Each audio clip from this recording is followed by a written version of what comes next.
o sea, del gusto y del olfato eran las primeras connotaciones que había un cuadro con eventos cerebrovasculares, con ataxia, o sea, había muchos síntomas. Entonces se fue detallando un poco más qué síntomas tenían. Entonces sabían las afecciones que puedan tener del sistema o ya sea como mareos, cefalea o vértigo, alteración del estado, disminución del estado de conciencia, y esto variaba de uno a otro. Fíjense que esto, por ejemplo, clasificaba en severos, en los que tenían COVID severo y no severo, para ver qué porcentaje de estos podían tenerlo. Recording in progress. Ya, entonces eso ténganlo en cuenta. Y era variable entre uno u otro. Fíjense, por ejemplo, acá colocaban síntomas no específicos porque una fiebre o un malestar general puede tener mialgia, puede tener dolor de cabeza, mareos, puede tener síncope o alteraciones de nervios craneales como la anosmia, la disgeusia, estaban presentes en un alto porcentaje de las series. Y también se clasificaban en lo que era leve, moderado, severo. El COVID tienes asintomático, leve, que tenga síntomas sin compromiso respiratorio, moderado con compromiso respiratorio y severo con un compromiso respiratorio marcado y severo. Entonces eso ténganlo en cuenta. ¿A qué definimos eso? Uno de las asociaciones más fuertes es que estos severos se asociaban mucho en lo que es encefalopatía, a lo que es stroke, a lo que es polineuropatía de paciente crítico, porque esos pacientes eh, tienen un estado de alta mortalidad, una hipoxemia severa y que puedan generar este tipo de alteraciones. Pueden presentarse convulsiones, también se ha presentado, pero el porcentaje es bajo, fíjense, 0,7%, o sea, muy poquito, pero hay algunas tasas que llegan, por ejemplo, somnolencia 64%. Eso es muy importante, por ejemplo, esa tasa en diferencia a lo que podemos hablar de convulsiones. O estados epilépticos 0,0. Disautonomía sí estaban presentes y afecciones del sistema nervioso periférico también. Entonces, estas series cada vez se marcaban y nos podían dar una mejor panorama de cuáles son las principales afecciones del sistema nervioso por el COVID-19. Entonces, siempre van a ver lo que significan pacientes críticos y no críticos. En los críticos, stroke, disminución del estado de conciencia, encefalopatía son muy frecuentes. En los otros, son no son más leves, como cefalea, por ejemplo, cefalea, o puede tener alteraciones del gusto del olfato. Este es el principal, alteración del gusto y del olfato, que la disgausia y la anosmia. Y la anosmia son síntomas tempranos y comúnmente en pacientes con COVID-19, que pueden ser sintomáticos pero leves, que no se ha hablado. Se ha reportado de más del 80% de los pacientes en una serie, y una serie de 44 pacientes debía recuperar la función olfativa en los 8 días posteriores a la destrucción de los otros síntomas. Pero hay un porcentaje que demora más. Por ejemplo, acá vemos, esta es una captación de una resonancia en un corte coronal donde se ve en el bulbo olfatorio con una hiperintensidad. Hiperintensidad y que capta galinio, que eso hablaba de una afectación que toma el gusto. Esta era una médica, por ejemplo, que tenía síntomas y se realizó una neuroimagen como era la radióloga, y fíjense que también había un cambio de señal, una hiperdensidad a nivel de la cara inferior del lóbulo frontal, donde está la corteza endorretinal. Entonces, esto es muy frecuente, la alteración del gusto del olfato. Posteriormente se repitió. Esto es a los 4 días de iniciados los síntomas. Dice la resonancia magnética con alteración con pacientes con COVID-19, ¿no? En paciente con anosmia a 4 días iniciados los síntomas. Ese mismo paciente, ese mismo paciente se hace un control a los 28 días. ¿Y qué encontramos? Que hay eh, una recuperación completa de toda la afección que antes estaba inflamada. Entonces, tengan en cuenta que esto es algo reversible, es parte de los síntomas, pero que es reversible. Seguimos. Lo otro es encefalopatía. La encefalopatía es más comúnmente en los pacientes críticos, no lo vas a encontrar en alguien que tiene un COVID leve. Una serie de 58 pacientes con síndrome ya que estaban con algo severo relacionado con COVID, con un distrés respiratorio severo. La encefalopatía estaba en 2/3. ¿Qué quiere decir? más del 30% estaban presentes en estos pacientes. Entonces tengan en cuenta que es algo frecuente y tiene mucha asociación a las alteraciones de la hipoxemia. Fíjense, múltiples lesiones que pueden tener, este es en resonancia de cerebro, donde hay secuencia T FLAIR, secuencia T2, secuencia FLAIR T2. Esta es la misma imagen donde hay una alteración en bitalámica y también una afectación a nivel del núcleo del putamen. Este es a nivel del lóbulo temporal, que es bilateral. Fíjense que en los otros, acá marca el contraste, marca como una imagen redondeada, igual en T1, y este es el FLAIR que muestra las imágenes de lesiones temporales bilaterales. Y se hizo un estudio muy importante que tiene que ver con estos pacientes con encefalopatía que habían muerto. Fíjense que los días de inicio de los síntomas y la muerte, 20 días, algunos murieron más rápido, pues el mismo día. Y que de estos pacientes se hizo una autopsia después de la muerte, las horas después. Eran cercanas, fíjense, la hora de realizar no pasaban más allá de los 4 días. El volumen del cerebro de todos sus pacientes, las observaciones, algunos tenían alteraciones que puedan tener relacionadas también, obviamente, a la edad, pero generalmente no había alteraciones significativas y el tipo de lesión que tenían estos pacientes, que tenían encefalopatía, de los 18 pacientes, todos tenían un daño hipóxico isquémico. Eso era lo que generaba la lesión de todos. Entonces, el mecanismo de este tipo de pacientes fue una encefalopatía por la hipoxemia. La hipoxemia generó este tipo de lesión. Algo interesante es que no encontraron presencia de COVID en estos cerebros. Lesiones son múltiples como la encefalopatía hipóxico-anóxica, son difusas. El patrón es encefalopático en el electroencefalograma.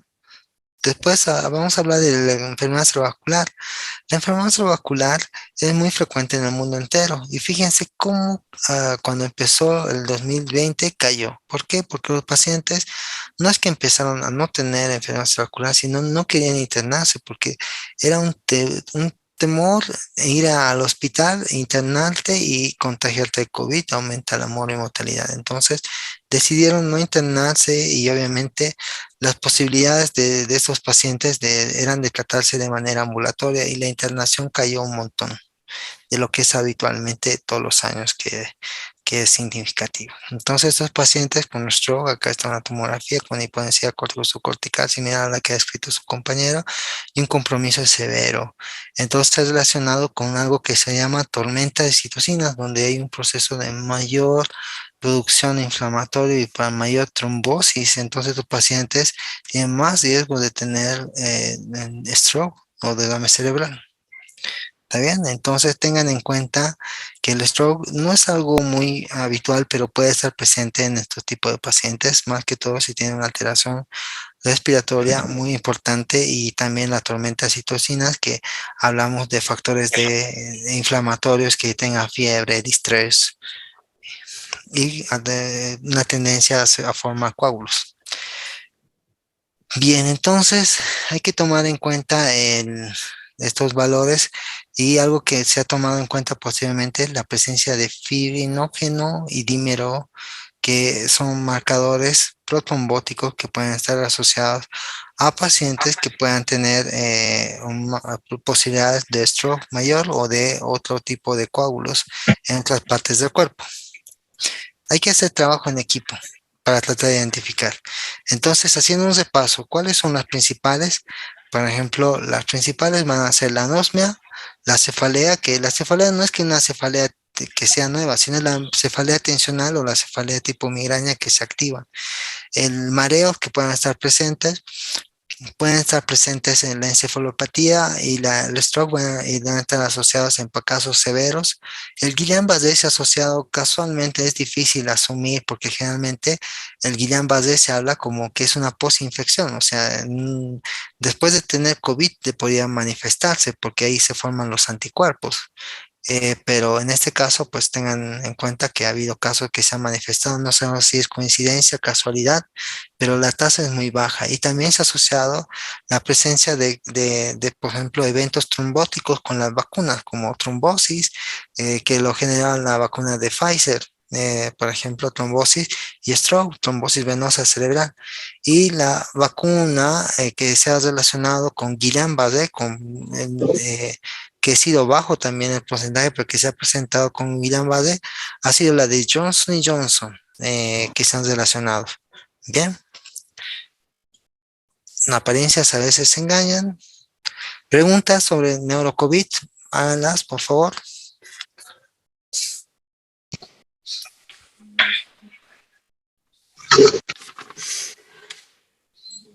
¿No hay preguntas sobre neurocovid?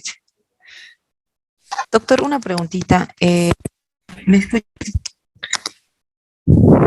Sí, Doctor, no me quedó bien claro en la parte que dijo en la encefalopatía es sí, causada por la hipoxemia sí, y que no se encontraron en los casos COVID, algo así, no lo entendí muy bien. sí, no, no se encontraron. El virus no se ha identificado en todo el cerebro.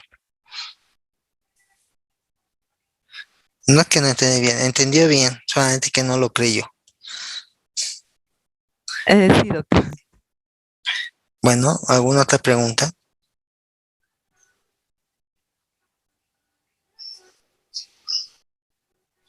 ¿Ve mi pantalla? Sí, doctor, sí se ve. Muy bien.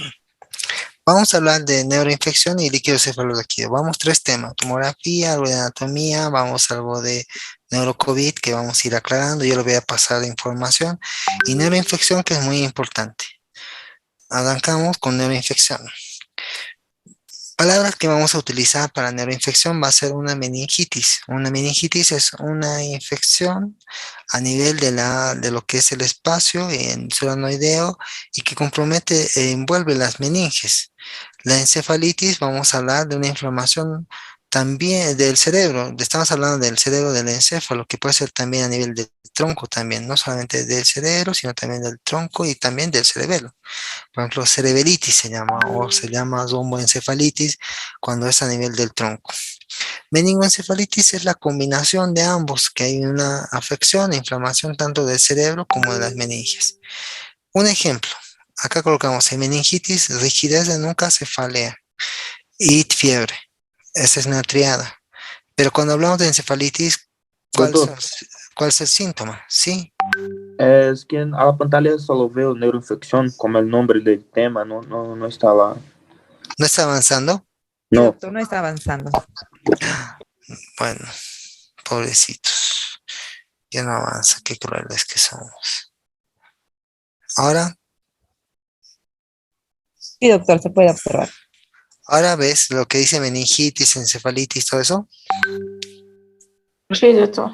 Ah, ya, perfecto. Entonces la meningoencefalitis tiene una combinación de ambos. Y un síntoma de la encefalitis, por ejemplo, convulsiones, alteraciones del estado de mental, por ejemplo, sopor, que tenga afasia, hemiparesia, convulsiones.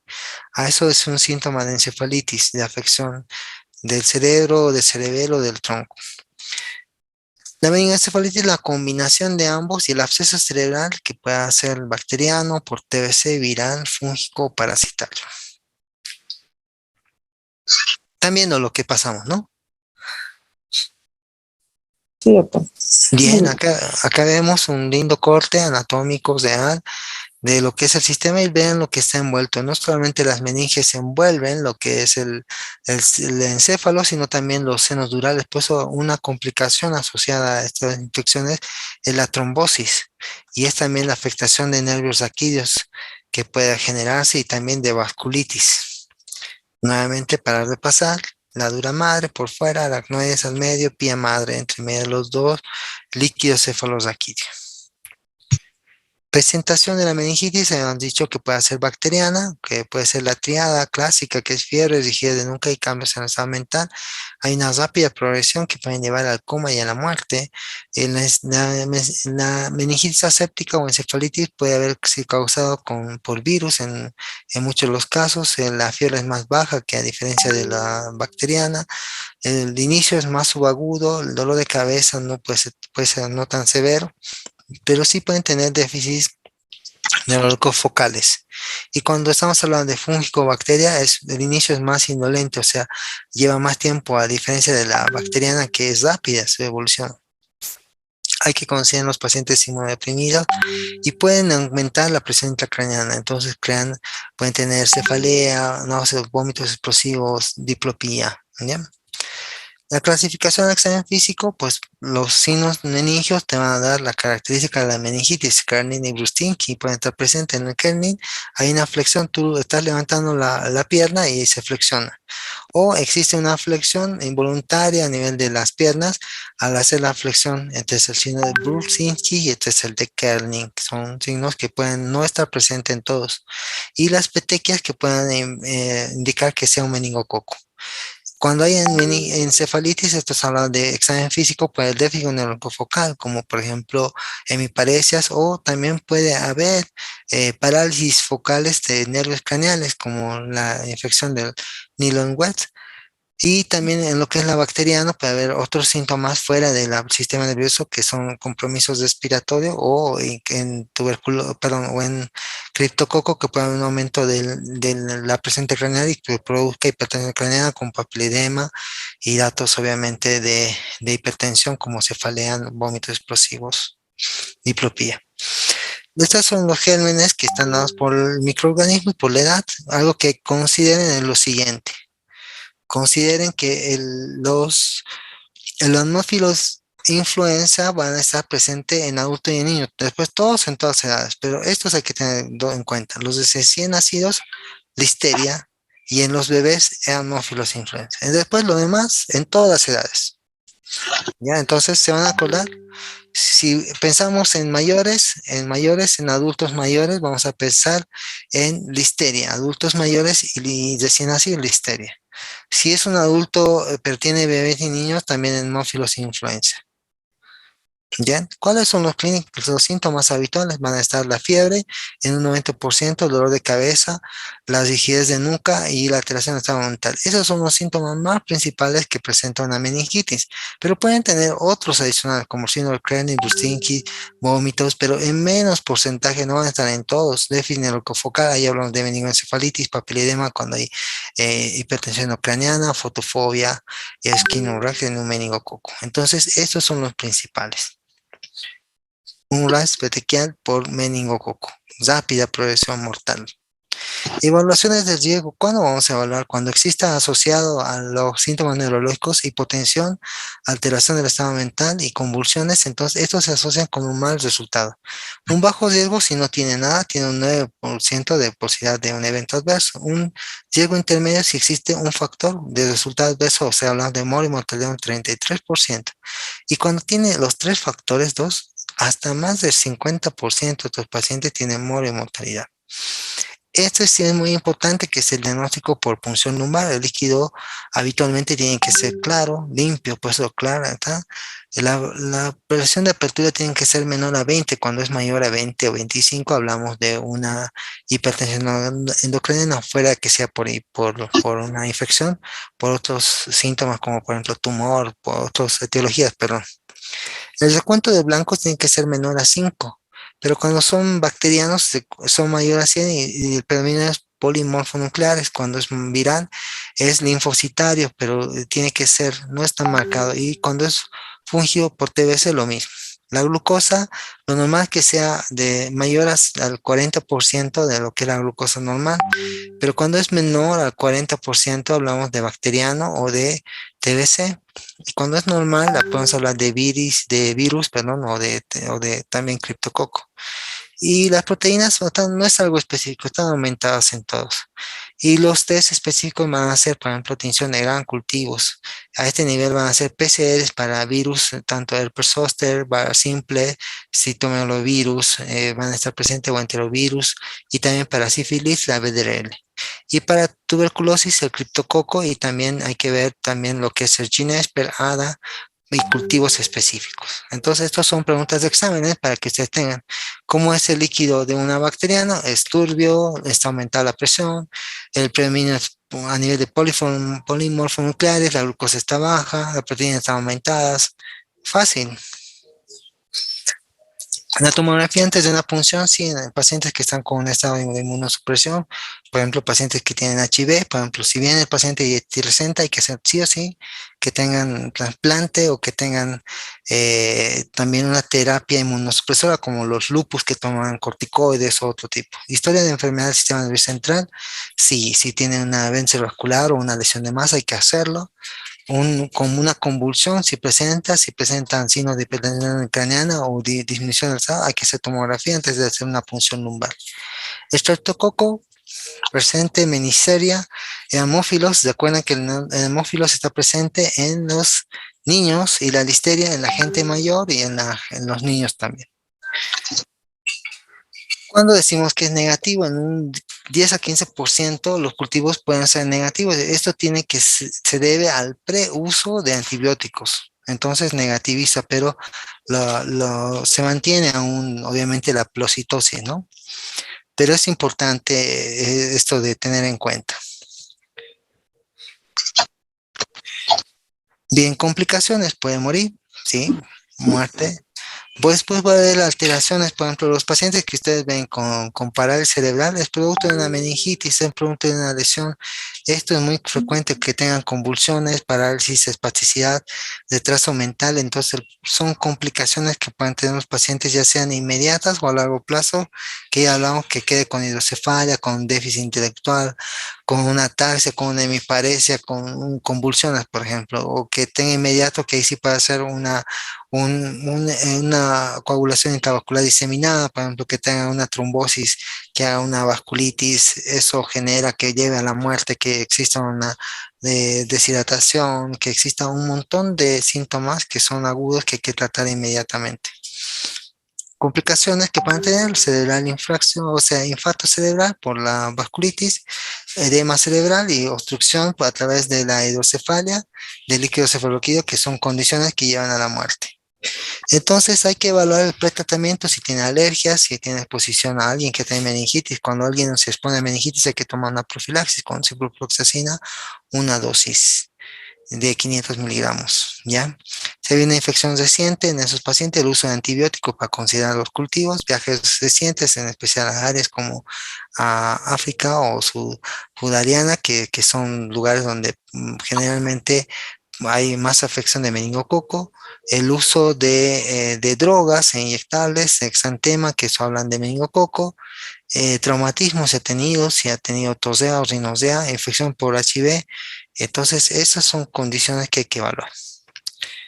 ¿Qué hay que hacer? Hay que ver si hay la sospecha, si hay que ver si es paciente inmunodeprimido o no. Si es, hay que hacer un cultivo, STAP en ese momento y punción lumbar en este caso, y después hay que hacer una tomografía para poder iniciar o no en este caso, una punción lumbar e iniciar un tratamiento. En estos casos se podría hacer sin necesidad de eso y se toma el líquido cefalorraquídeo y se inicia una terapia empírica.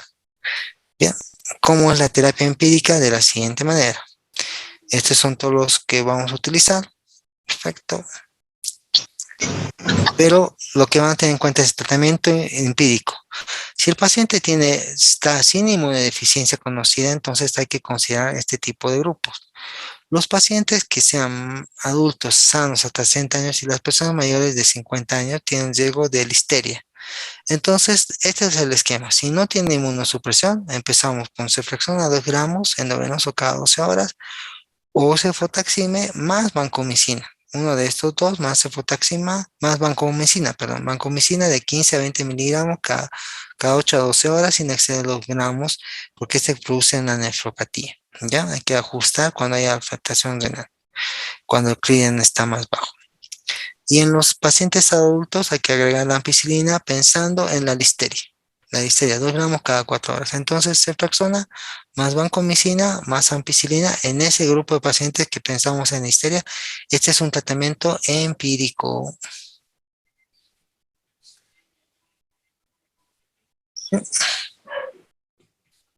Bien. ¿Qué pasa si tiene una inmunidad alterada? Pues en esos pacientes hay que utilizar de más amplio espectro, entonces vamos a utilizar lo siguiente, vamos a utilizar la vancomicina, vamos a utilizar la ampicilina o el meropenem, que puede ser 2 gramos cada 8 horas. Tienen que tener en cuenta que se toman antibióticos que pasan bien la barrera hematoencefálica. Cuando tienen alergia, puede utilizar fuera la vancomicina, por la moxifloxacina también, o el Bactrim, que puede ser otro tipo de alteración, de alternativa que puede tener. Y cuando hay una meningitis asociada a la asistencia sanitaria, hablamos que ellos han tenido traumatismo craneal o neurocirugía, o que tienen drenajes. En eso hay que utilizar de amplio espectro. Vancomicina más meropenem es algo que habitualmente utilizamos, 2 gramos cada 8 horas, vancomicina 15 a 20 miligramos, kilogramos, cada 12 a cada 8 a cada 12 horas en total.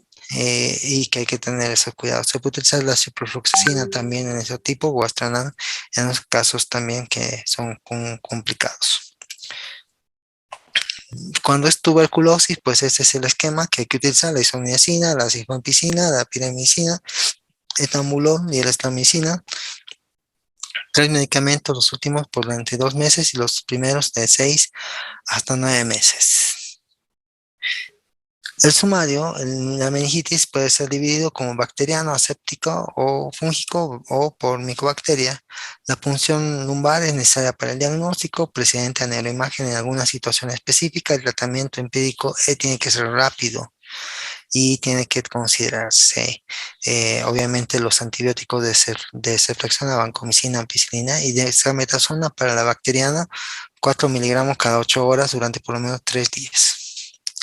En caso de virus, existen un montón de virus que pueden producir un tipo de alteración. Dentro de esos, obviamente el herpes es el que genera mayor alteración, el herpes virus simple 1, que tiene una predilección por la zona temporal. Este es un video, pero este es de una enfermedad de Creutzfeldt-Jakob, donde hay hiperintensidad. Perfecto, preguntas, doctores, para ir cerrando.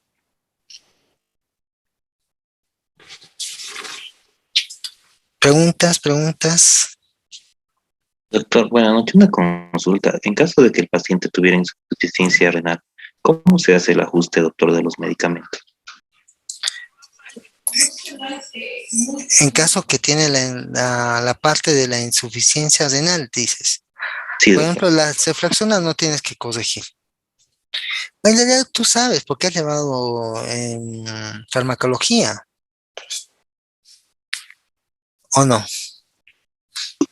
Ya deberías saber. ¿Por qué me preguntas lo que ya sabes? No sabemos, doctor. Ah, bueno, aprendan bien. En el caso de la ceftriaxona no hace falta un ajuste renal. Lo que tienen que hacer el ajuste renal son en aquellos casos que sí tienen compromiso, digamos, de eliminación renal. En ese caso, la vancomicina, el meropenem, sí tienen que ajustar, pero en el caso de la ampicilina y la ceftriaxona no. Tengan en cuenta eso. Y por ejemplo, a diferencia de los adultos, en los neonatos no se utiliza la ceftriaxona, sino se utiliza el Bactrim. Eso también tengan en cuenta. Gracias. Lo que se hace, Doc, es lo siguiente. Se hace, digamos, se saca, digamos, el clearance renal. Hay una calculadora para sacar el clearance renal de acuerdo a la edad, a la función renal y al peso, para poder sacar adecuadamente, y sacas el clearance renal y en base a eso haces el ajuste. ¿Ya? Gracias, doctor. ¿Alguna otra pregunta, doctores?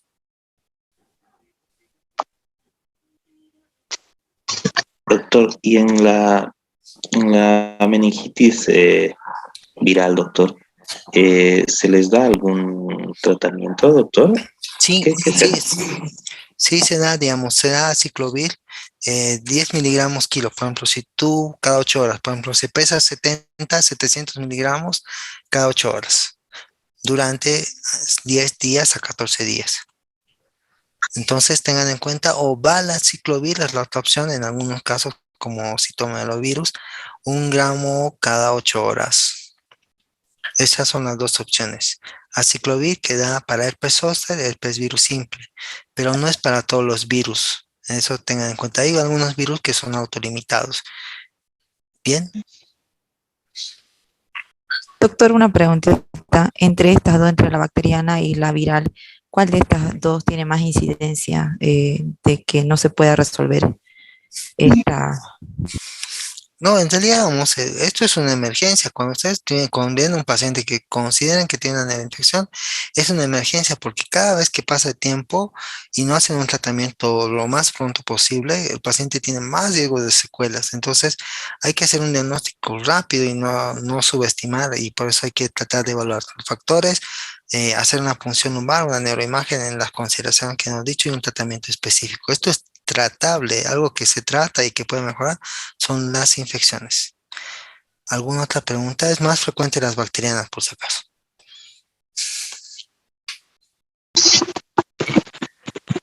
Buenas noches, solo tener en realidad claro qué temas son los que van a entrar al examen, nada más Por eso. el chat, hagan preguntas que sean relacionadas al tema, no que podamos hablar por el chat. Ok, doctor, está bien. Doctor, disculpe, sobre la meningitis bacteriana, ¿la muerte puede ser en horas o en días? Puede ser en horas, en un meningococo puede morir el mismo día y en otros puede durar unos 5